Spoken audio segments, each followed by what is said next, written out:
Good morning, student. I am your Hindi teacher from Saraswati Vidyapeeth Senior Secondary School, class second, chapter 2. एक सपना सपना क्या होता है? जो स्वप्न अपन देखते हैं, रात को अपन सोते हुए सपना देखते हैं। बगदाद में एक आदमी रहता था। बगदाद एक जगह का नाम है। उसमें एक आदमी रहता था। वह कभी बहुत अमीर हुआ करता था। अमीर मतलब कि बहुत धनी था, पैसों से बहुत धनी था। पर एक समय ऐसा आया कि वह कंगाल हो गया। लेकिन एक समय ऐसा आया कि वो बहुत गरीब हो गया। वह जी तोड़ मेहनत करता था, पर उसका पेट भर लायक भी कमाई नहीं मिल पाती थी। वो बहुत मेहनत करता था, बहुत मेहनती था, लेकिन उसकी मेहनत से इतना उसको पैसा नहीं मिल पाता था जिससे उसका पेट भी भर सके। इसका मतलब कि इतनी कमाई नहीं होती थी जिससे उसका गुजारा हो सके। वह तंगहाली और उदासी से भर गया। तंगहाली मतलब कि वो पैसों की तंगी से बहुत ही उदास हो गया और उससे पूरा वो उदासी से भर गया। एक रात उसे एक सपना आया। जब वो सो रहा था तो उसको एक सपना आया, एक सपन दिखाई दिया। सपने में एक आदमी दिखा। उसके सपने में उसको एक आदमी दिखा। उस आदमी ने उससे कहा, तुम्हारी किस्मत कायरो में खुलेगी, वहाँ जाओ। कायरो क्या है बच्चों? कायरो एक जगह है कहाँ की? मिस्र की राजधानी मतलब जो कैपिटल होती है, मिस्र की राजधानी। तो उस आदमी ने उसको सपने में क्या कहा कि तुम्हारी किस्मत कहाँ चमकेगी? कायरो में चमकेगी, तुम वहाँ जाओ। उसको एक सपने में एक आदमी दिखाई दिया और उस आदमी ने उसको कहा कि तुम्हारी किस्मत चमकेगी, लेकिन कहाँ पे? कायरो में, तुम कायरो में जाओ। वह सुबह उठा और सीधा कायरो की तरफ निकल पड़ा।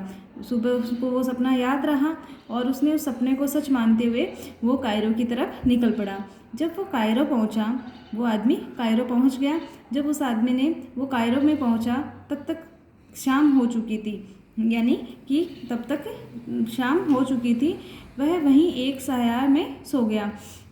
सराय क्या होता है? धर्मशाला, जहाँ विश्राम के लिए बनाया जाता है कि कोई भी वहाँ पे विश्राम कर सकता है। तो उस सराय में सो गया। उसी सराय से लगा हुआ एक घर था। उसके ही पास में, उसके निकट में ही एक घर था। उस रात चोरों की एक मंडली सराय के सहारे उस घर में उतर गई। उसी रात जब वो वहाँ पे सो रहा था, तो उसी रात उसके साथ क्या हुआ? बहुत सारे चोर, मंडली मतलब कि चोरों का समूह है, कि चोरों का समूह है सराय के सहारे, उसके सहारे एक उस घर में, उसके पास में जो घर था उसमें चढ़ गए, वहाँ पे उतर गए। घर के लोग चोरों की आहट से जाग गए। आहट मतलब आवाज़। तो चोरों की जो आहट थी, पैरों की आहट आ रही थी, धीरे धीरे आवाज़ आ रही थी, उस आहट से वो जाग गए। चीख पुकार मच गई। जब वो उनको आहट सुनाई दी तो फिर वहाँ पे चीख पुकार सुनने लगी, आवाज़ें आने लगी। शोरगुल सुन के बली अपने पंथियों की मदद करने आ पहुँचे। बली मतलब जो उस जगह का राजा था, जो उसकी रक्षा के लिए आ पहुँचे। जो राहगीर होते हैं, पंथियों मतलब जो राहगीर होते हैं, रास्ते में चलने वाले, या फिर जिसको भी मदद की ज़रूरत है, उनकी मदद के लिए वो बली वहाँ पे आ पहुँचे। पर बली के पहुँचने से पहले ही चोर घर से भाग चुके थे। जब तक वो वहाँ पे पहुँचते, उससे पहले ही चोर वहाँ से भाग चुके थे। बली ने देखा कि सराय में एक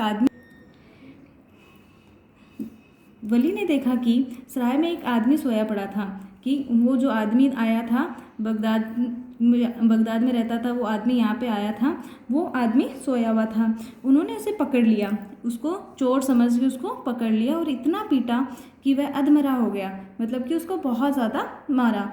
उसके बाद उस आदमी को जेल में डाल दिया गया। जो आदमी बगदाद से आया था, अपना एक सपना लेके, जो सपना देख रहा था, वो सपना सच करने के लिए वो वहाँ पे आया और उसको चोर समझ के जेल में डाल दिया।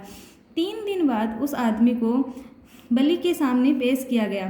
3 दिन बाद में उस आदमी को जब राजा के सामने जैसे पेश करते हैं ना, कि चोर को पेश करते हैं, इस तरीके से उसको पेश किया गया। बली ने उससे पूछा कि तुम यहाँ किस काम से और कहाँ से आए हो? जब जैसे इंक्वायरी की जाती है, कि पुलिस इंक्वायरी करती है, वैसे ही उससे इंक्वायरी की गई कि तुम यहाँ कैसे और किस लिए आए हो, तुम यहाँ किस काम से और कहाँ से आए हो। आदमी ने बली से अपनी कहानी सुना दी। अपनी कहानी जो वो, कि उसने ऐसा सपना देखा कि जनाब जनाब क्या होता है? किसी को आदर सम्मान के लिए बोला जाने वाला शब्द होता है कि जनाब, एक रात एक अजनबी ने सपने में आके मुझसे कहा कि तुम कायरो जाओ, कि मैंने एक सपना देखा था।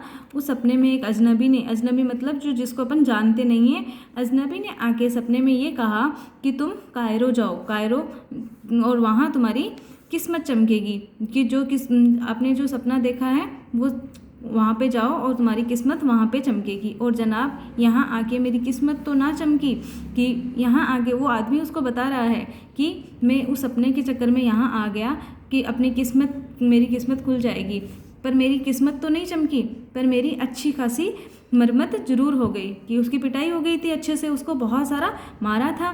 तो वो क्या कह रहा है कि मेरी यहाँ आके किस्मत तो नहीं चमकी, लेकिन अच्छी खासी मरम्मत हो गई, यानी कि मेरी बहुत ज़्यादा धुलाई हो गई। उसकी बात सुन के वली हंस हंस के लोटपोट हो गया, क्योंकि वो सपना देखा था और वो बहुत ज़्यादा हंस हंस के लोटपोट हो गया, बहुत ज़्यादा हंस रहा था। वली बोला, तुम सचमुच बहुत बड़े बेवकूफ़ हो। उसने, किसने कहा? वली ने कहा उस आदमी को कि तुम बहुत बड़े बेवकूफ़ हो। बेवकूफ़ मतलब बहुत बड़े मूर्ख हो। मुझे 3 बार एक आदमी ने सपने में इसी तरह के झांसे दिए थे, कि उसने क्या कहा कि मैंने भी एक ऐसा सपना देखा था कि जिसमें 3 बार झांसे देना मतलब कि बेवकूफ़ बनाना, कि उसको भी ऐसा सपना आया था कि 3 बार उसने ऐसा ही सपना देखा था कि ऐसे इसी तरीके से झांसे दिए से इसी तरीके से बेवकूफ़ बनाया था। कहता था कि बगदाद में फ़लाँ ज़िले में फ़लाँ जगह पे फ़लाँ किस्म का एक घर है, कि उसको, जो वली था उसको भी ऐसा सपना आया था कि एक फलां, जो जहाँ पे वो आदमी रहता था, कि ऐसा ही एक जिला था, ऐसी एक जगह थी जहाँ पे एक घर है, उस जगह के अहाते में एक बगीचा है। अहाता मतलब जो बाहर बरामदा होता है उसमें, कि एक बगीचा है, उस बगीचे में एक फंवारा है, बस उसी फंवारे के नीचे खजाना गड़ा है। कि उस आदमी को, बल्ली को सपना आता था कि बगदाद में एक ऐसा जिला है, एक ऐसी जगह है, एक ऐसा अलग किस्म का एक घर है, मतलब कि सबसे अलग घर है, उसमें एक अहाते में एक बगीचा लगा हुआ है, उस बगीचे के नीचे एक फंवारा है, उस बगीचे में एक फंवारा है, उस फंवारे में के नीचे एक खजाना गड़ा हुआ है। तो वो सपना उसको बली को आता था। इतना कहकर वह मुझसे कहता था कि जाओ बगदाद और खजाना ले आओ। उस आदमी को, बली को जो सपना आता था, वो क्या कहता था? बगदाद में जाओ और वो खजाना ले आओ।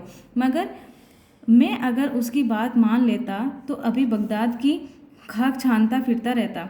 उस बली ने उस सपने को नहीं माना और उस आदमी को कह रहा है कि तुम तो बहुत बड़े बेवकूफ़ हो, तुम तो बहुत बड़े मूर्ख हो।